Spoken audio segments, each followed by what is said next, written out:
I'm going to take a moment of your time for something important. Einstein reminds us that science needs imagination.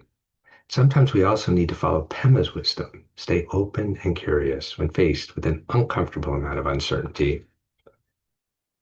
I will let this image from the Vera Rubin telescope sink in. The universe is filled with mystery. Rather than share what I've found, let me do my best to share what science currently believes and where that leaves us with important questions.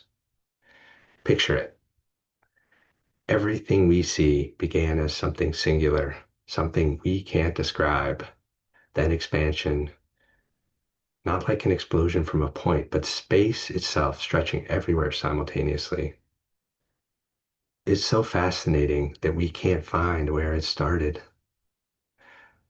From our observation point in the plane of our orbiting solar system, we see that gravity bends light as it passes around massive objects.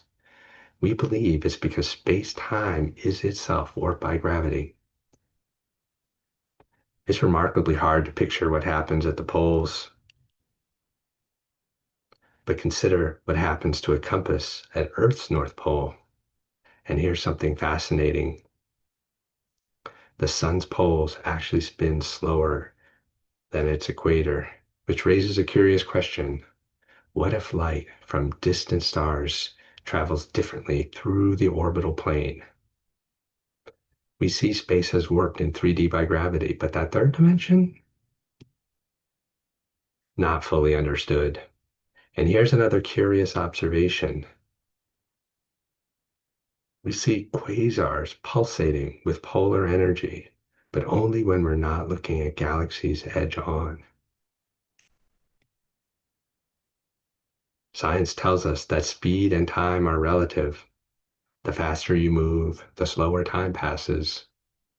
The stronger gravity gets, the slower time passes.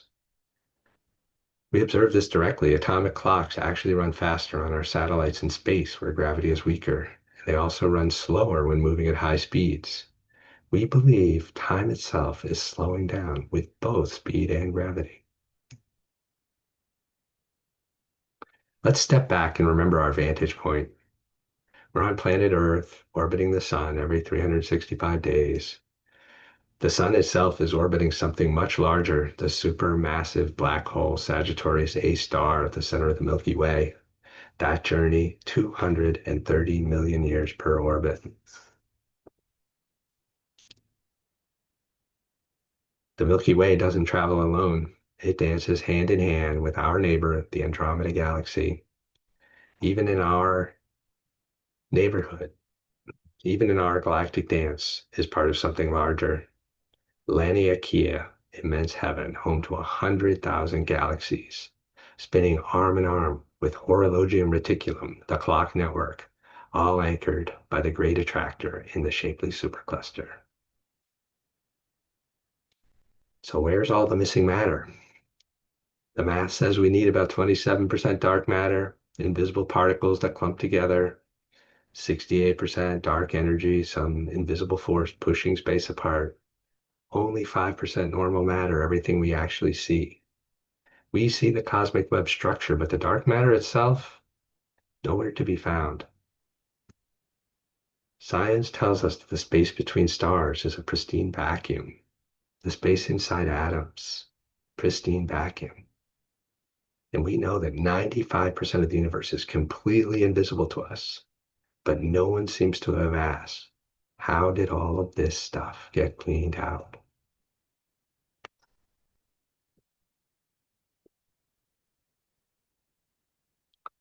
Physics gets genuinely mysterious here.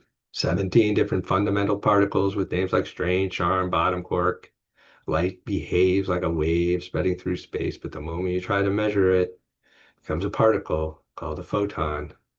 Einstein showed us E equals mc squared. Matter converts to energy like in the sun, but somehow neutrinos are also escaping during fusion, and we're not entirely sure how. Here's a really puzzling part. Split a light beam in two. Observe one side and instantly, faster than light could travel between the two of them, the other side becomes a particle. The math predicts this perfectly. Our equations work beautifully. Our explanations leave room for wonder. How do magnets work? Force across an invisible boundary. The equations work great. The visuals are missing. The oxygen atom has 8 orbital lobes, one for each electron. Hydrogen only has one. Orbital boundaries form because electrons repel, but somehow in water, nearby electrons pair up into covalent bonds.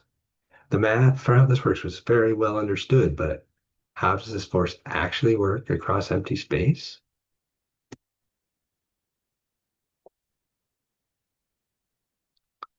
Science has shown us so many mysteries and so much beauty. Are there more intuitive explanations for these puzzles? I love the idea of a fluid universe, and I'd love to share this journey with others who are fascinated by these questions.